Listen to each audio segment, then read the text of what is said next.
Doença mental que é um termo geral. Doença mental não é um termo geral. Doença mental e deficiência mental é uma coisa completamente diferente. Doença mental é alguma coisa que se adquire. Qualquer um de nós aqui pode adquirir. Deficiência mental é alguma coisa que já vem com a pessoa. É completamente diferente. Doença mental qualquer um de nós pode ter. Que é para não criarmos aqui uma confusão. Pois, e qual é a diferença entre deficiência intelectual e deficiência mental? Tem a ver com... Querem responder? Qual é a diferença entre deficiência mental e deficiência intelectual? Quando nos entregaram o trabalho para as mãos... Vocês fizeram-nos essa questão. Exatamente. E nós respondemos. E responderam-nos e foi com essa resposta que nos clarificou. Então vá. E qual é ela? Tem lá a resposta. Ajuda-me. Portanto, no meio do que nós entendemos houve interrupções através do Skype, mas chegámos a um consenso que a deficiência mental quem tem deficiência intelectual pode vir a ter doença mental. Doença, ok. E deficiência? Deficiência mental foi um dos conceitos que, quando nós começámos a trabalhar neste trabalho, que nos fazia muita confusão. Por isso é que colocámos o nosso esquema. E...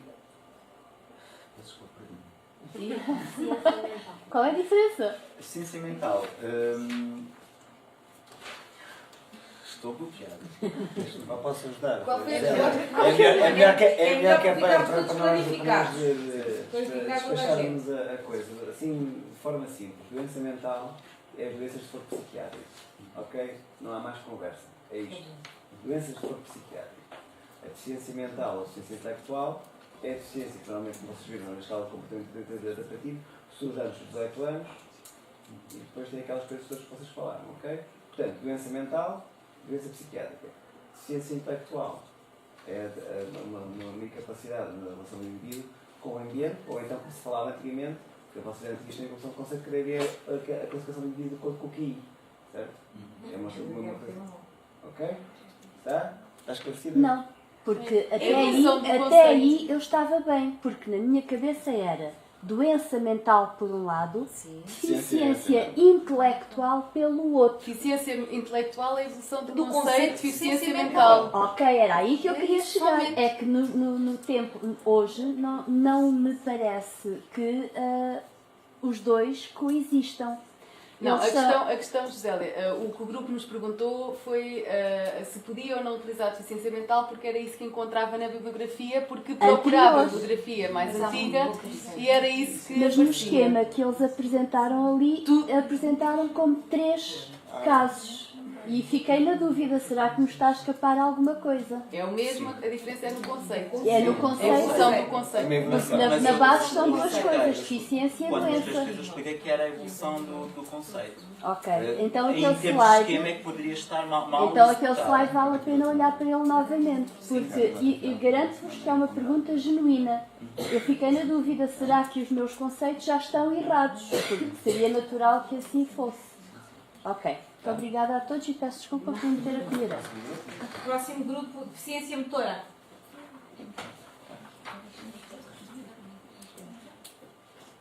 Vamos todos?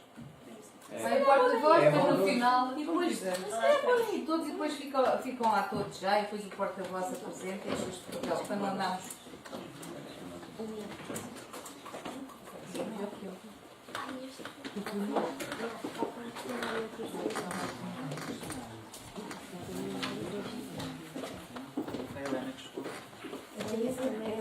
Este grupo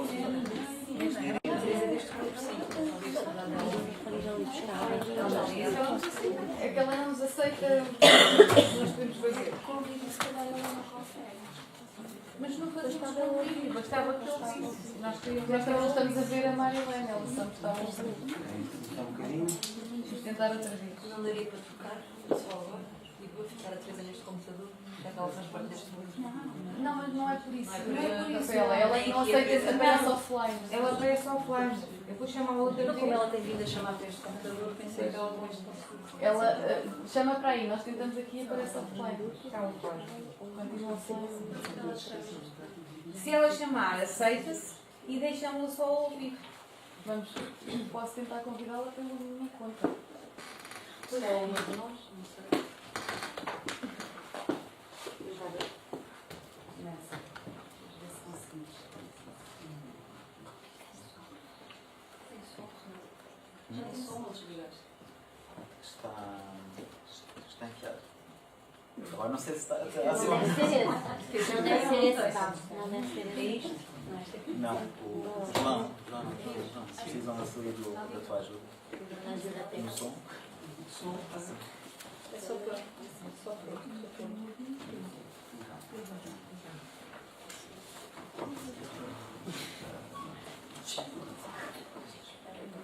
Teresa, está a ouvir? Ok. Então, Teresa, o seu grupo vai apresentar agora, está bem? Eu pensei que eu deveria estar aqui desde as 18h. Pois, mas não sabe se eu conseguir estabelecer contacto consigo. Vai apresentar agora, está bem, Teresa? O seu grupo.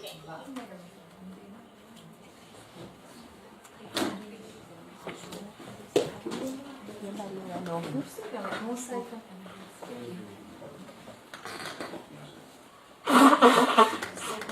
Uma aqui e outra ali.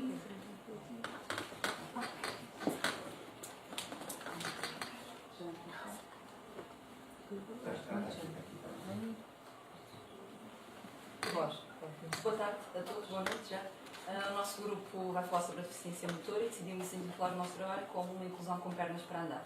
O grupo é constituído pela Helena, pela Zita, por mim e pela Teresa, que nos está a acompanhar em Cabo Verde. Para começar o trabalho, então, começamos por realizar um mapa conceptual que dividimos em 3 grandes blocos. Na primeira parte do trabalho fazemos as características da deficiência motora, portanto uma breve introdução teórica a este tema, falamos sobre o que é a deficiência motora, quem é que pode ser considerado deficiente motor, quais são as causas e os tipos da deficiência motora. Obrigada. Peço desculpa.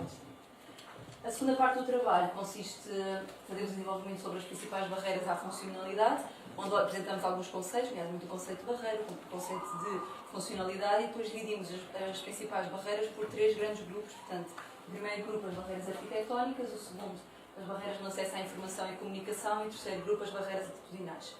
Por último, a terceira parte do trabalho, que é o cerne do nosso trabalho, a grande parte do trabalho que nós desenvolvemos, fala das soluções da promoção à funcionalidade.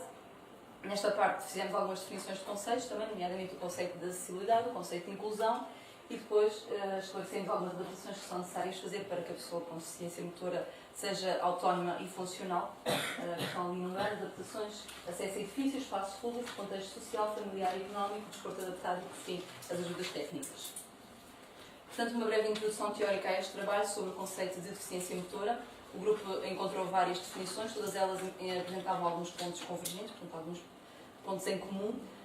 No entanto, resumindo este conceito, a deficiência motora é uma limitação permanente ou temporária que afeta a mobilidade, portanto, a pessoa impossibilita, dificulta ou impossibilita essa mobilidade e, portanto, situações diárias da vida cotidiana. Portanto, um movimento que é considerado normal para quem não tem nenhum tipo de deficiência motora, não existe nessa pessoa, aliás, que tem deficiência motora.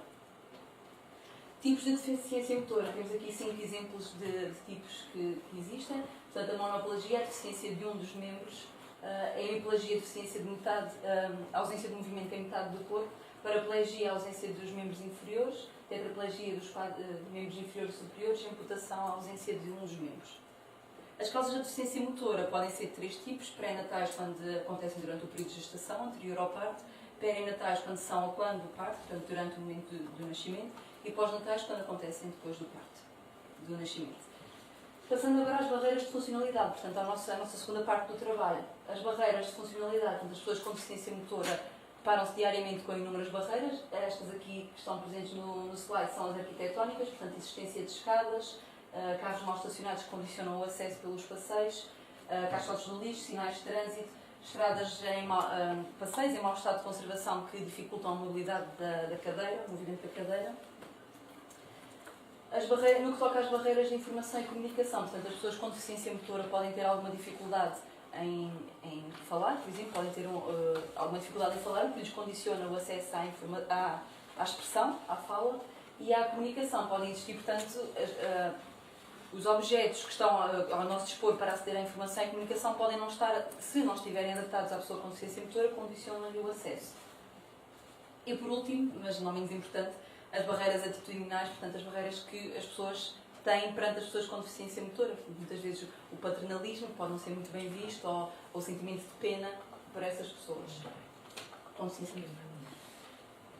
Em relação à terceira parte do trabalho, então, temos a promoção à funcionalidade.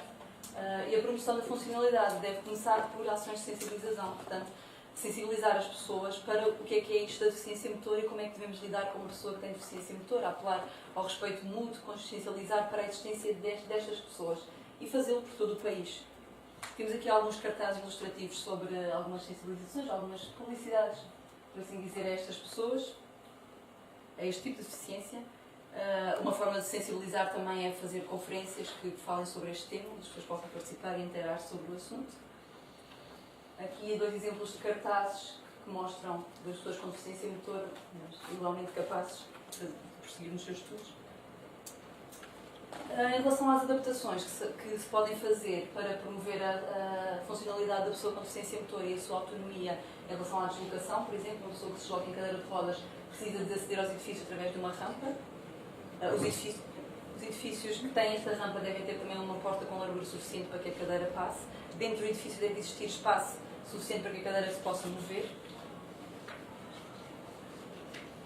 Adaptações também nas instalações sanitárias, portanto, sanitas com apoios de barras verticais, lavatórios mais baixos para que a pessoa, estando na sua cadeira, se possa dirigir ao lavatório, instalações sanitárias com espaços amplos para que a cadeira se possa mover.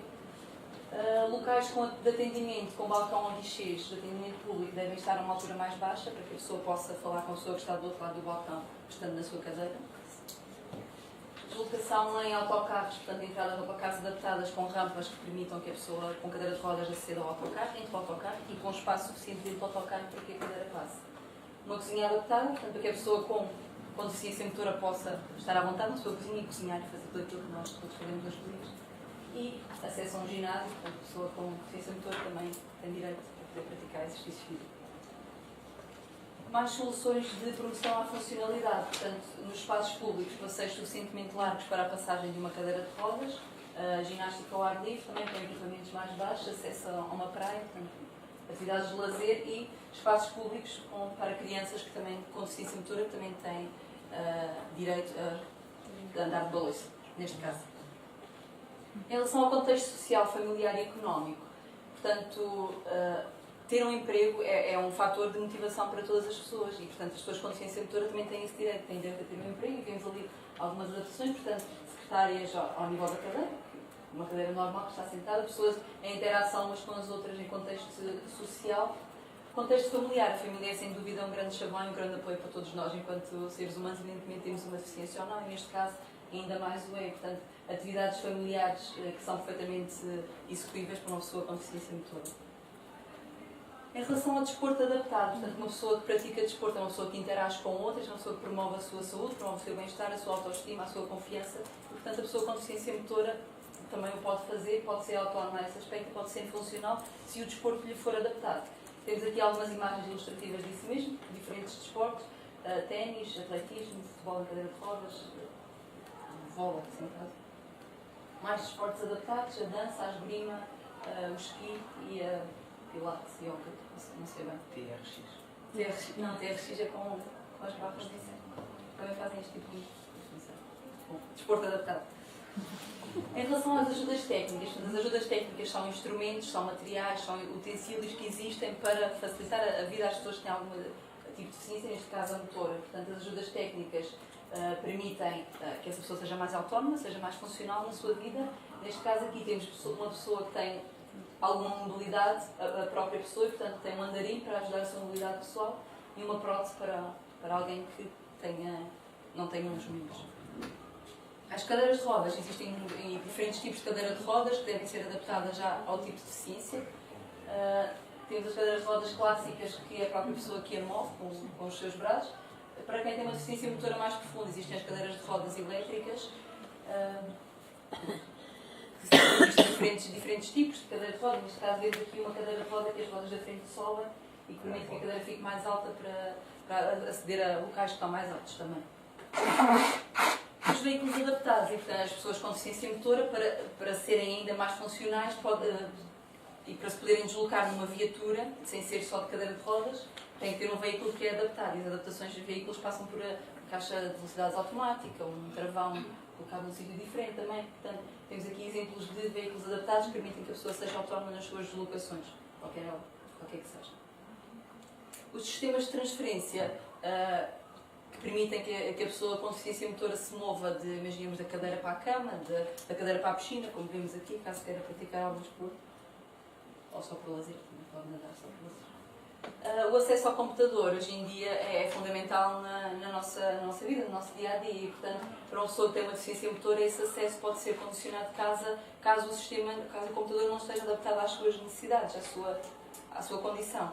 Então existem algumas adaptações que são possíveis de fazer aos computadores para que sejam mais acessíveis, desde casos auditivos, visuais ou táteis. Temos ratos adaptados, temos o ponteiro de cabeça, que é possível aplicar na cabeça e que a pessoa pode mexer, o varrimento das teclas feito no ecrã, o controle do ecrã feito pelo olhar, por exemplo. E as tarefas do dia a dia, que para pessoas sem deficiência são tarefas banais, muitas vezes não lhes damos importância, mas para quem tem algum tipo de deficiência motora pode ser muitas vezes muito difícil de concretizar. Então as ajudas técnicas são de facto uma mais-valia nesse aspecto, porque permitem que a pessoa seja funcional em tarefas que são corriqueiras para nós, lá está. Existem os tarefas de comer, a alimentação, uma coisa fundamental ao longo de um dia, só que os talheres adaptados que se podem inserir na mão e que permitem que a pessoa coma sozinha, utensílios para abrir garrafas, para se maquilhar, também para trabalhos manuais ou para escrever, qualquer que seja, existem canetas adaptadas ou utensílios para se colocar a caneta, para dar uma ajuda. Existem muitos mais, nós escolhemos alguns exemplos para mostrar. E em relação às ajudas para a comunicação, portanto, as pessoas com deficiência motora que têm dificuldade, por exemplo, em articular, controlar a fala e articular as palavras, podem, neste caso, uma ajuda para a comunicação que existe, que é um sintetizador, pode escrever o que quer dizer, e esse sintetizador, portanto, de fala sintetizada, converte para fala o texto escrito. E ao contrário também, o texto escrito pode ser convertido também. Não, a pessoa pode falar para o computador e pode ser convertida em textos escritos.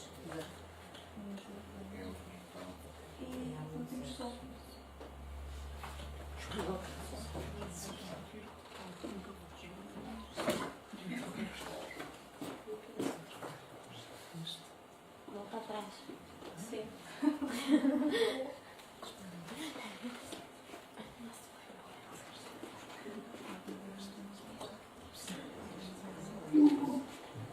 Pronto. Agora os meus primos já têm som. Mas está só. Está a fazer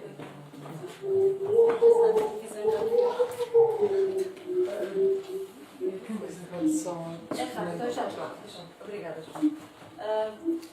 Pronto, o que nós vamos mostrar a seguir então é dizer que as pessoas com deficiência motora também fazem tudo aquilo que nós fazemos, só que fazem, nós que não temos deficiência motora, mas fazem-no à sua maneira. Só é preciso que haja adaptações suficientes e adaptações para que elas o possam fazer. Portanto, temos algumas imagens só mesmo para mostrar exemplos de coisas que elas são perfeitamente capazes de fazer de forma autónoma e funcional.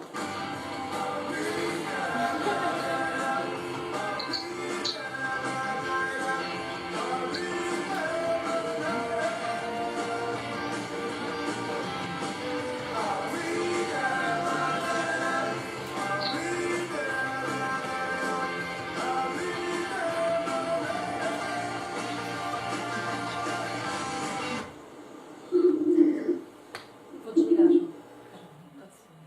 Tem que ligar o outro ou não é preciso?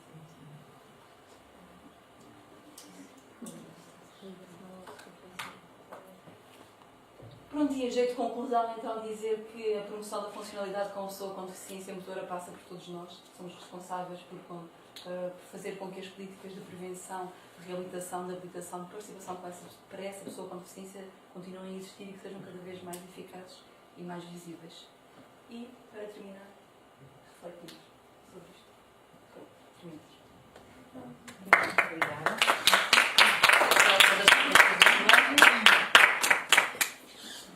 Não sei se temos mais tempo, se tivermos assim um tempinho, vamos mostrar um vídeo. Muito bem, já passaram o tempo. Então, agradecemos. Volto para o princípio da sua apresentação. Avanço 1, avanço 2, avanço 3. Parou aí. O que é que está mal? O que é que está mal? Sim, esse lado está errado.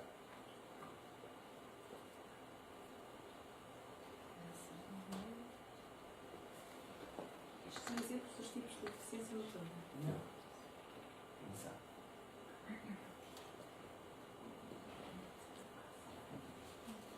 Vocês viram aquele webinar Sim. que até estava muito bom. O webinar que vocês receberam. E eu até fui agora confirmar. Isso aí o que vocês têm é a classificação topográfica da deficiência motora. Portanto, é apenas a localização da deficiência motora, e neste caso da deficiência neuromotora, depois da amputação. Topográfica, portanto, é devido ao lado que está afetado. E depois estive aqui no slide da deficiência motora, porque eles têm lá mesmo a definição, até etiologias, fator de risco. Portanto, o peso dos tipos de deficiência motora podem ser vários tipos, mas isso aí não é esse tipo de deficiência motora. Okay? Isso aí tem a ver com a afetação do parte do corpo. Vocês falaram muito bem que quando monoplegia é quando está apenas um nível afetado. E depois há a diferença de plegia e parésia. Portanto, plegia é a paralisia completa, parésia há quando há algum movimento ainda residual. Portanto, aí tinha que chamar a atenção, porque isso aí não é, isso chama-se uma classificação topográfica. O tipo de deficiência motora tem vários tipos de deficiência motora, portanto, pode ser de origem neuromotora, podem ser de origem periférica e portanto, esse slide tem que ser corrigido. Depois vocês falaram ali muitas coisas sobre acessibilidade e falou muito bem acerca das rampas, do transporte, dos espaços. Onde é que vocês foram buscar essas informações sobre as normas técnicas de acessibilidade? Encontraram algum documento? Trabalho, acessibilidade para o turismo, a legislação. E qual era a legislação? É isso que eu queria que vocês me dissessem. Eu queria que vocês tivessem chegado lá. A legislação, acho que é. Sim, ou guia de acessibilidade para todos, que estavam nessa aplicação. Sim, Então, pronto, mas aqui na aplicação não falou. ok. Falar aqui da aplicação. Sim. Eu não estou com o trabalho aberto. Aqui vocês não. Ok? Portanto, o tema era normas técnicas de acessibilidade e era o Decreto-Lei 163 de 2082, não é? Outra coisa que eu vi aí e que me chateou um bocadinho, que apesar de vocês já terem feito uma apresentação, fizeram muito bem, apresentaram vários exemplos muito interessantes. E eu lembro-me que o Sr. Jorge Varela, o Dr. Jorge Varela falou aqui, quando falou da legislação, e eu falei, e até houve uma discussão que houve. Vocês fizeram várias perguntas, até se eram como participadas, não como participadas. E o termo que vocês usaram é o atual? Correto? Ajudas técnicas? Sim. Produtos de apoio. Nós temos que começar, vocês vão ter, nós temos falado disso, que devemos ter uma maneira de popular, vamos falar sobre isso, lembram-se, tivemos essa discussão e nós vamos falar futuramente na maneira de reclamar e essa intervenção, vamos falar sobre produtos de apoio, mas, portanto, era preciso ter essa correção desde 2009 que se chama das técnicas, ok? No fundo são, mas não se chamam. Chama-se agora Produtos de apoio. Produtos de apoio somente. Todos estão lá englobados. Mas depois eu tinha feito aqui uma pergunta, mas depois vocês resolveram que eu ia perguntar se eram apenas normas de acessibilidade, mas as coisas apresentaram os produtos de apoio. Eu não tenho nada de muito especial, só ao longo do trabalho, algumas vezes vocês não citaram exatamente a fonte, ou seja, exatamente como fizeram aqui com o PowerPoint que nós nos questionámos com a legislação. Vocês leram-na, mas depois esqueceram-se nomeadamente, aqui mais uma vez, a nível das barreiras arquitetónicas, vocês não colocam a fonte de onde tiraram isso. Vocês têm essa pequena falha ao longo do vosso trabalho. Portanto, não colocam a fonte de onde não acontece sempre, mas normalmente a situação penso que tem a ver essencialmente com a legislação. Quando você refere à legislação, referem-na, mas não colocam a legislação de onde o tiraram. Nesta última parte, não é? Sim, mais nessa última parte, sim. Estou aqui mesmo a passar o trabalho todo exatamente isso. Vou passar aqui à minha colega Catarina, não tenho mais questões. Eu gosto de começar pelas partes boas e por isso gostava de vos dizer que gostei muito de ler o vosso trabalho. Acho que tiveram muito cuidado na forma como escreveram e obviamente com pequeninas coisas que às vezes nos falham a todos, mas acho que tiveram bastante cuidado e acredito que tenha sido muito difícil vocês reduzirem aquilo que tinham para o número de páginas. Eu senti isso ao ler, que vocês queriam explorar mais e que não conseguiram fazê-lo. Tinha só aqui 2 ou 3 coisitas para vos dizer. Primeiro, acho que foi muito bom vocês terem usado, vou passar a expressão, o facto de terem uma colega em Cabo Verde para fazerem a comparação com a situação portuguesa e a situação em Cabo Verde. Acho que foi uma mais-valia para o vosso trabalho. Não sei se o sentiram. Nós, pelo menos ao lê-lo, sentimos que isso tinha sido um fator que só veio tornar mais forte o vosso trabalho. Depois, queria dizer-vos também que, não sei se recordam, até foi a Rafaela que me colocou a questão em relação às imagens, como é que referenciavam as imagens, e isso não foi feito, não é? Isso não foi feito. Portanto, o que eu vos disse foi que teriam de numerar as imagens, de as legendar ou de escrever e depois indicar a fonte segundo as normas APA. Nenhuma dessas coisas foi feita aqui. Portanto, é só um pontinho, não é? Mas são pequenas coisas que eu sei que o tempo é pouco e tudo isso, e por isso mesmo comecei por elogiar, porque eu acho que o vosso trabalho está muito consistente, são pequeninas coisas que obviamente numa próxima ocasião vamos voltar a elas, espero que pela parte positiva, que é o facto de já terem tudo isso feito, está bem? E é só isso que eu vos quero dizer. Obrigada. Não sei se a Teresa, entretanto, tem alguma coisa para nos dizer e eu pedi a Rafaela que retirasse essa ficha do lado direito para tentarmos ouvir a Teresa. Não percebi. Coloca outra? Não, é só retirar, não é, João? É só que quem fizer a pergunta tem de se aproximar do computador. Ok. Então, vou tirar. Desligo este? Podem ligar a outra se quiserem, que são saídas comuns. Já está. Eu queria só reforçar de que, na verdade, para mim foi uma experiência nobre fazer esse tipo de trabalho à distância e com colegas fantásticas que conseguiram, na verdade, construir um trabalho muito positivo.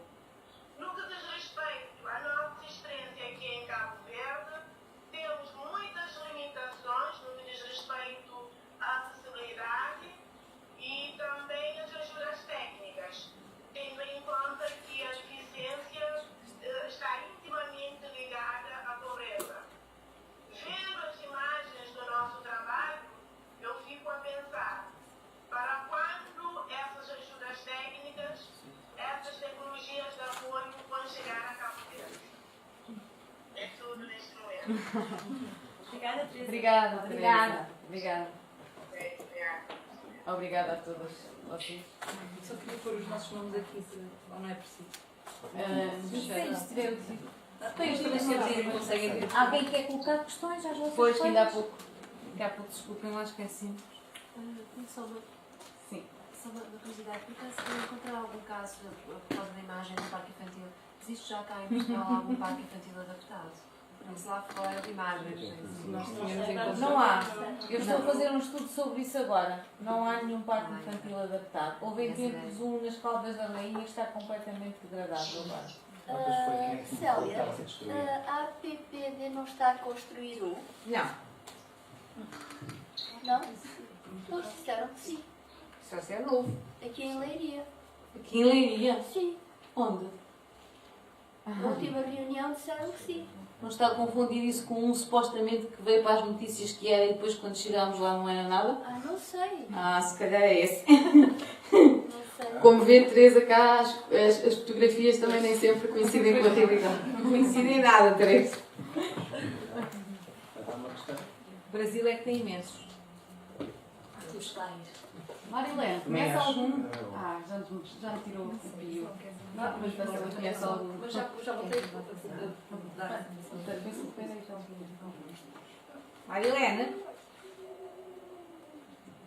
Marilene? Não, uma coisa ou outra. Não. No Brasil conhece algum parque infantil adaptado?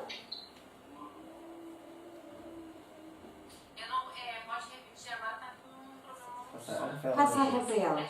Tenho que colocar isto? Não, fala. Marilene. Sim. Conhece algum parque? Não é preciso? Não, estão a vir pelo microfone do computador. Ok. A pergunta é se no Brasil se conhece algum parque infantil adaptado. Mesmo. Não. Ok. Mas o Brasil tem uma legislação. Mas o Brasil tem legislação. Tem mesmo uma legislação, tá? E tem 20.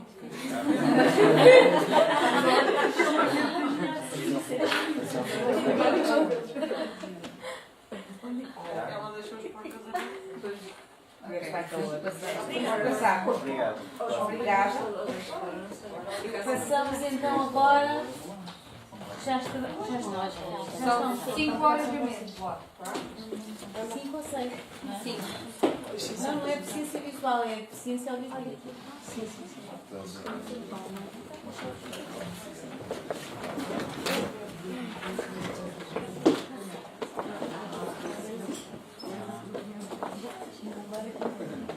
Trabalhou. Eu tinha que dizer.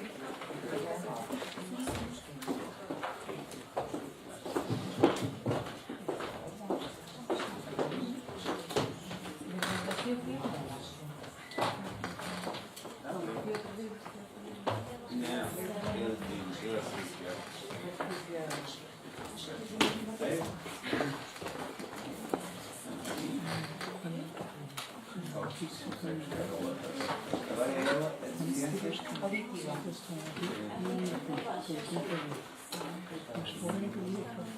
Os som da sala conseguem falar mais facilmente. Os som da sala tem que falar mais alto. Eles conseguem ouvir ali.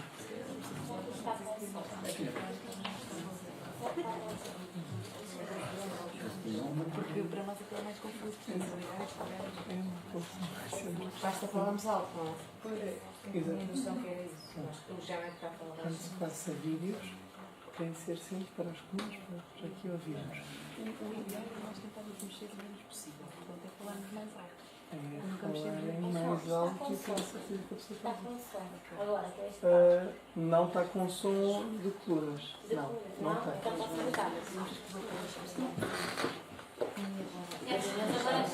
Agora também não precisa, mas depois vai dizer que é que o banco Mas em compensação, os colegas que estão a ouvir lá possam ouvir pelo microfone. E tudo o que eles fizerem de som. Sim, mas esse som não nem é nada em sala ao computador. Se possível, troquem depois para não ouvir Sim, o ruído. sim.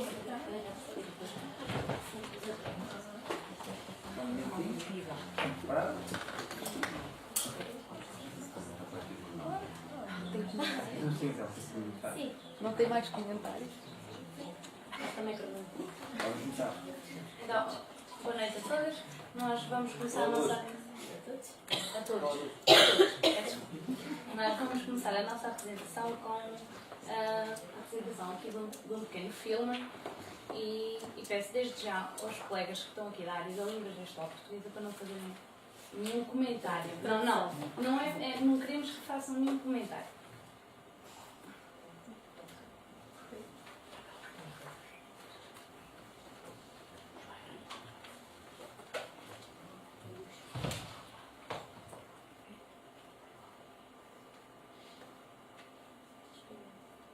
Vê se vai, Margarida. Não. Tá bom. Vê se vai.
nós voltamos a falar do filme depois mais à frente. Nós resolvemos começar o nosso trabalho com a apresentação do mapa conceptual, que define a estrutura do nosso trabalho, e intitulamos o nosso trabalho como O Som do Silêncio.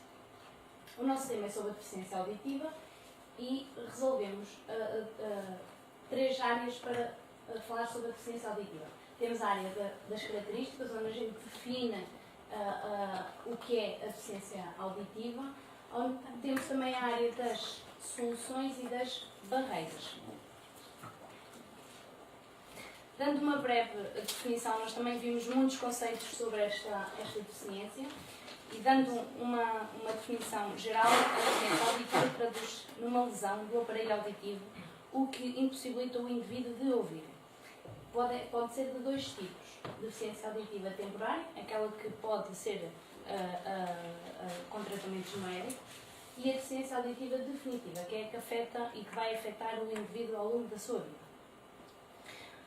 Esta deficiência localiza-se no ouvido, e o ouvido é composto pelo ouvido externo, o médio e o interno. Aqui para ser mais fácil para perceberem a imagem. Relativamente às causas, a deficiência auditiva pode ser hereditária, congénita ou adquirida. Hereditária, como o próprio nome indica, pode ser através familiar. No caso da surdez congénita, é aquela que surge durante o tempo de gestação, ou seja, qualquer doença que a mãe possa apanhar e que transmitirá ao feto. A surdez adquirida pode ocorrer durante o parto ou em qualquer outro momento da vida do indivíduo. Relativamente aos tipos de surdez, temos 3 tipos de surdez. A surdez de condução, quando a lesão se localiza no ouvido externo ou no ouvido médio. No caso da surdez neurosensorial, é quando a lesão se localiza apenas no ouvido interno. E a surdez mista, que é quando temos a lesão no ouvido médio e no interno. Relativamente ao momento da aquisição da surdez, existem 2 momentos. Normalmente, a idade da aquisição da fala e da linguagem é aos 3 anos. Então, se a surdez ocorrer antes dos 3, o momento chama-se pré-linguístico. E se for depois dos 3, é pós-linguístico. Os graus da surdez. Temos 5 graus de surdez: a ligeira, a média, a severa, a profunda e a total. E são medidos em decibéis. Feito um pouco a caracterização da deficiência, entramos nas barreiras à funcionalidade. E temos como primeira barreira a comunicação. Ao nível da sociedade, dado que os ouvintes tendem a interagir com os ouvintes e os surdos com os surdos, criam-se entraves sobretudo ao nível da plena integração na sociedade. Ao nível da educação e formação, as escolas, hoje em dia, pautadas somente na oralidade, não permitem atingir resultados satisfatórios. Porquê? Porque ocasionam déficits cognitivos, indiciam o fracasso escolar, provocam dificuldades no relacionamento familiar, não aceitam o uso da língua gestual, discriminam a cultura surda e negam a diferença entre surdos e ouvintes.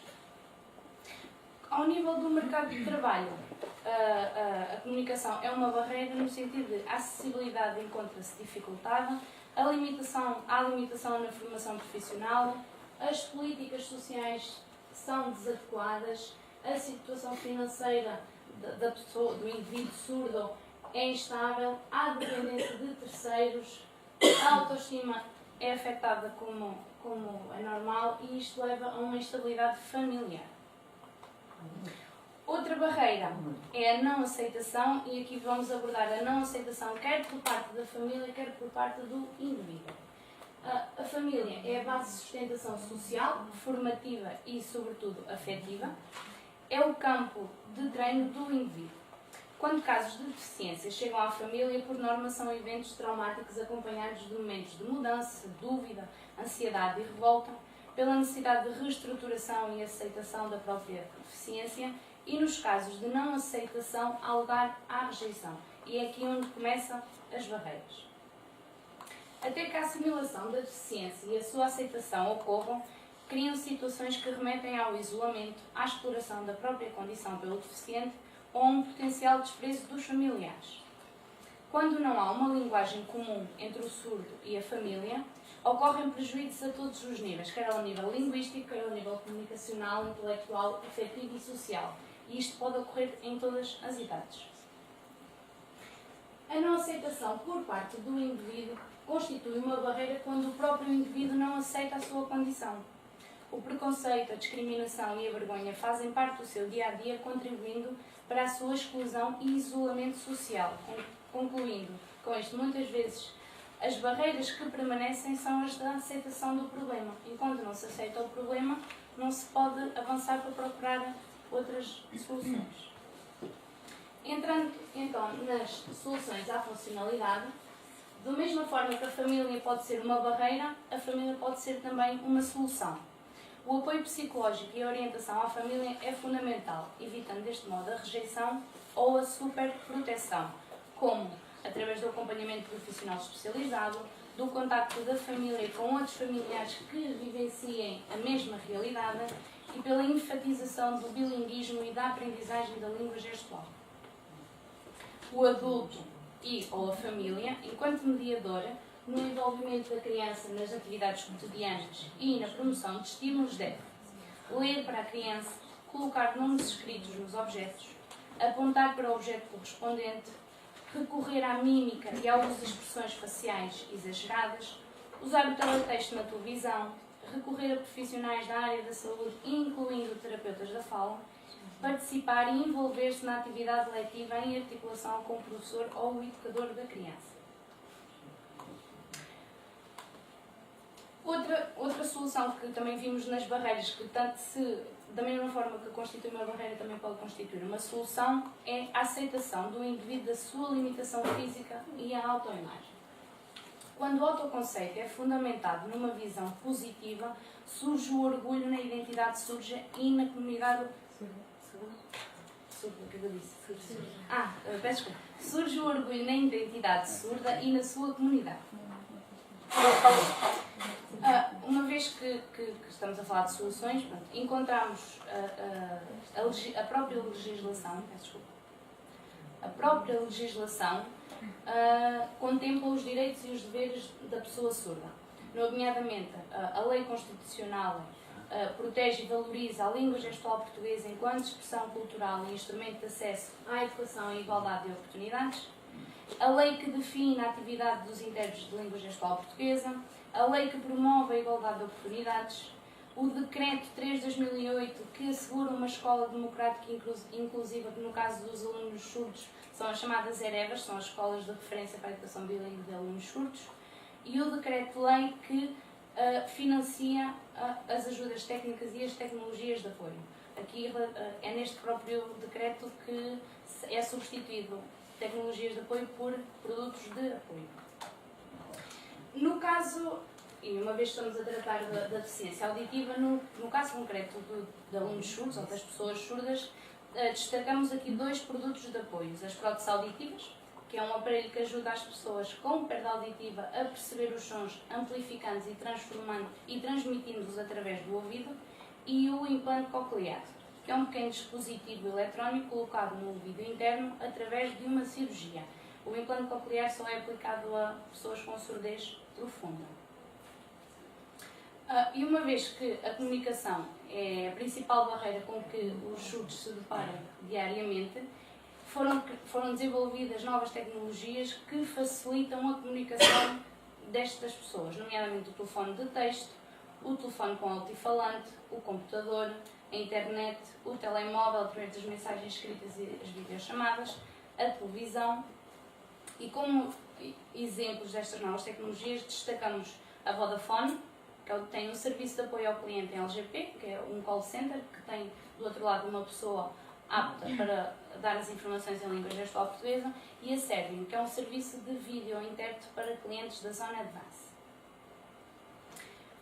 Numa perspectiva de comunicação inclusiva, entre as diversas estratégias de comunicação e educação, salienta-se o recurso frequente ao uso de imagens, vídeos, à conversa frente a frente, à desmontagem de conceitos, ao código de cores e, mais importante ainda, à língua gestual portuguesa, que foi reconhecida como língua oficial em 1997, ao bilinguismo, a possibilidade de utilização de duas línguas, a língua gestual, que é a língua natural das pessoas surdas, e a língua portuguesa, oral e escrita, a interpretação, onde o intérprete atua como mediador da comunicação, fazendo a ponte entre as duas comunidades, e a legendagem para surdos, que tem como principais características uma mensagem simples, mas completa, a identificação de quem transmite a mensagem e informações sobre o meio envolvente e as suas emoções.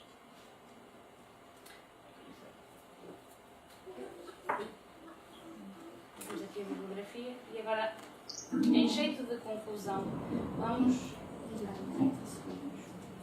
vamos voltar a passar o vídeo, mas desta vez sem barreiras.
Obrigado pela vossa apresentação.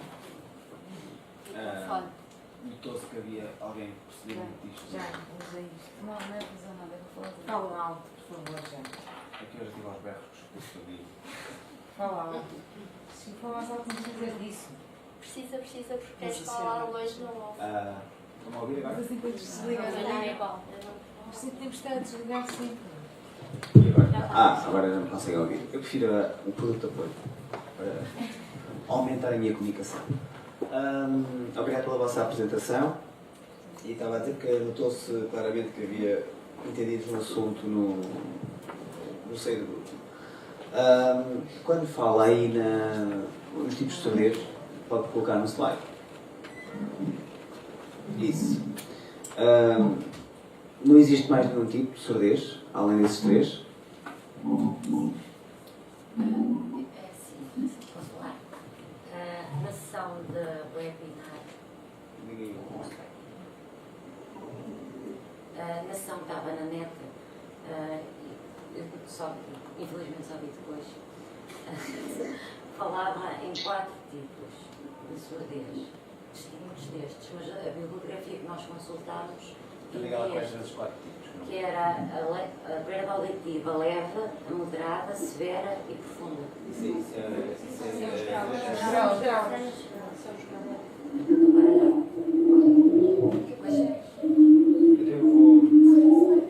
Vou falar primeiro, mas está isso e ele apanha daqui.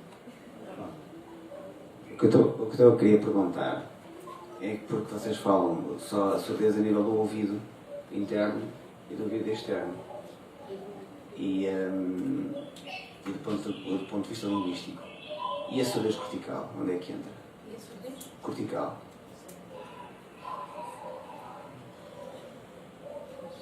Sabem, por exemplo, no cego, a minha portuguesa na artificial não falou para não, então não vou falar que é para não vos dar vantagens.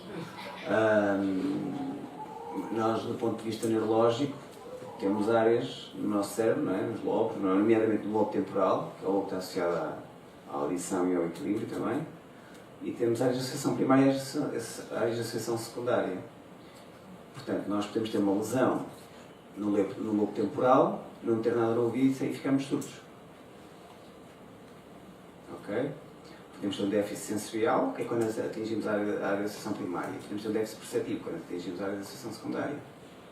Ok? Portanto, E eu até fiquei, eu não sou especialista em deficiência auditiva, mas sou semi-especialista em casos neurológicos e de neuroanatomia.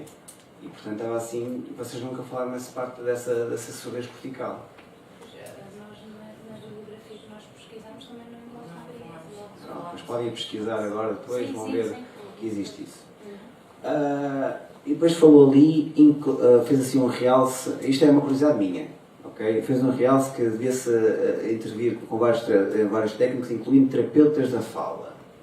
Porquê é que fez esse foco? Queres falar tu, cara? Posso falar? Nós Nós discutimos esta porque na altura nós não inserimos isso no trabalho. E depois, no fim, de ver o site da professora Josélia sobre a deficiência auditiva, ela falava bastante dessa situação do terapeuta da fala. E acho que realmente é muito importante, uma vez que eles não ouvem, têm dificuldade em ouvir, que seja estimulada a linguagem através de terapeutas. A questão, porque é que não fizeram essa Mas a gente pensávamos na resposta. como é que não tinham contemplado logo os terapeutas da fala, ok? Eu faço isto porque também tenho os terapeutas da fala, sou a minha alçada, também tenho que os defender. Até como quando falaram ali na DID, falaram muito dos psicometricistas e o quê, e na altura esqueci-me de dizer que existem muitos outros técnicos que trabalham a nível da deficiência intelectual, e sendo o vosso professor um terapeuta ocupacional, senti-me um bocadinho atingido. Agora, quando acrescentar a apresentação, falando do terapeuta da fala ocupacional e da psicometria. Pronto, existem outros técnicos. Ok, avançando. Depois vocês falam na CIF, acho eu, não é? E depois falam lá, a comunicação como uma barreira. Quando é que isso aparece na CIF, a comunicação como uma barreira? Nós falamos da CIF aqui nas aulas, falamos que a CIF tem vários componentes, assim por alto, e se vocês forem procurar na CIF comunicação, ela não aparece nas barreiras. Mas nós falamos no trabalho. No trabalho. Página 6, não sei se vocês têm no trabalho.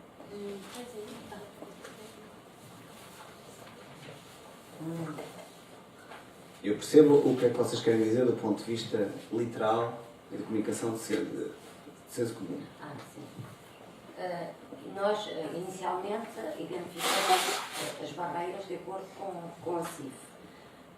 E uma das barreiras que consideramos são as barreiras ambientais, as pessoais e tudo mais. E dentro das ambientais, isto não está a comunicação, Não. A comunicação é uma atividade ou participação. Portanto, existem outras barreiras, a barreira pode ser a barreira ao acesso à informação. Sim. Ok? Pronto, isto foi só uma correção terminológica, ok? Vocês falaram que realmente há barreiras à comunicação, mas se vocês falaram da CIF antes, portanto, a barreira à comunicação não existe nos fatores ambientais. Portanto, está nas atividades e participação, ok? Mas e quanto muito pode haver também mas isso é a linguagem que aparece nas funções. E agora também curiosidade minha, a parte do código de cores, se me pode falar que código de cores é esse e quem é que consiste e para que é que serve? Então, na escola utilizamos muito o código de cores para formar, para os alunos conseguirem diferenciar o que é um verbo, de um adjetivo, de um... O verbo, qual é a cor do verbo? Vermelha. Não é a nossa. Não é a nossa. Vermelho, o adjetivo é castanho. Nós até usamos as perguntas-chave, que é o onde, quando perguntamos onde, é o verbo. Quando o chefe, que é o verbo, é vermelho, é sempre vermelho. E os nomes são azuis. Esse código é vosso ou é universal? Pode adotar na escola? Sim, é na escola. Os professores de educação especial utilizaram assim, esta forma, este código de cores. Então esse código de cores é usado só na vossa escola? Não, não é só na nossa escola. Não. Em Faro também, onde eu trabalhei também se usa. Mas esse código de cores está em algum lado? Não está. Nós encontrássemos, porque andámos a pesquisar, não encontramos. Pronto, é que não, Mas isto já é... usar outros Pois. mais universal. Mais universal. Mas eles vão aprender isso depois do código universal. Pronto, eu para mim estou encerrado. Por mim, mais uma vez também, como referimos para todos os outros trabalhos, vocês têm que colocar as fontes. Vocês não colocam as fontes quando vamos ver as fontes, o número de páginas, isso tudo. As citações não estão, as imagens, as fontes das imagens. Terem algum cuidado na articulação dos parágrafos. Mudam muitas vezes abruptamente, não há uma ligação entre um parágrafo e o outro, não há uma continuação, parecem retalhos. São algumas pequenas chamadas de atenção para que no futuro vocês tenham algum cuidado quando estão a elaborar os vossos trabalhos e vão ter que ter muito cuidado a este nível. Gostei. Vou-vos só colocar uma questão em relação a uma frase que vocês têm, que não está entre aspas, apesar de ser uma citação direta, e que refere o seguinte, na página 9: a deficiência auditiva é uma das principais deficiências físicas. Gostava que vocês comentassem esta frase.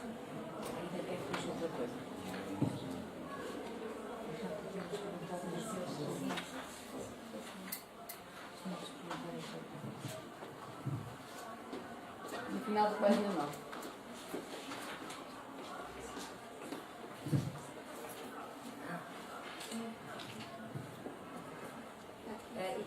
Mas se calhar não fica só por aí. É uma das principais deficiências físicas que comete um indivíduo em qualquer fase da vida. Esta frase está assim no artigo, vocês citam. O artigo está bem indicado, a única coisa que não está é a página e as aspas, mas não é isso, não é sobre isso que eu estava a colocar a questão. Era sobre o facto de ser considerada uma deficiência física. Gostava de vos ouvir falar sobre isso. Se é deficiência ou não. Deficiência auditiva é uma das principais deficiências físicas. Gostava que vocês comentassem. Vocês citaram o artigo diretamente? Sim. Portanto, no artigo surge assim. Sim, no artigo está assim também. Agora quero que vocês opinem sobre isso. Exato.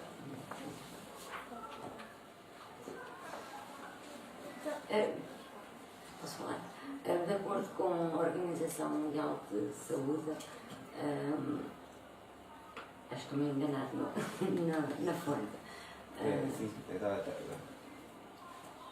Sei que isto aqui alguns. Em relação à Organização Mundial de Saúde, define deficiência como uma perda ou alteração numa estrutura ou função psicológica, fisiológica ou anatómica. E acho que a deficiência auditiva insere-se aí nessa característica. Uma deficiência física, não é? É física? Vocês acham todas que é física? Uma deficiência física? É uma limitação a nível do ouvido. Pronto. Isso foi uma questão que nós tivemos, que até fui perguntar a outras pessoas. Sim. Sabemos que estava errado. Porque nós quando falamos em terminologia da deficiência, nós falamos normalmente de deficiência motora, deficiência cognitiva, ou deficiência intelectual e deficiência sensorial.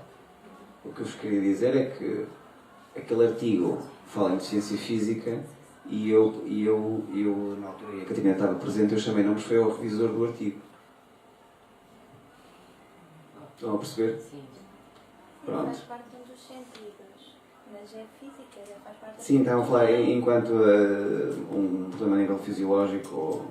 Ok, pronto. Mas o que estava a dizer é que vocês, do ponto de vista mais comum da nossa comunicação, e fui perguntar também aos terapeutas da fala, e normalmente fala-se, nunca surgiu como deficiência física, portanto, surge como deficiência sensorial. Isso não sei, por isso que eu estava a falar do OMS, tinha pensado que tinha encontrado mesmo eles a falar da deficiência física. Ok. Mas a professora Catarina tem mais uma. Eu não queria demorar muito mais, era só uma chamada de atenção.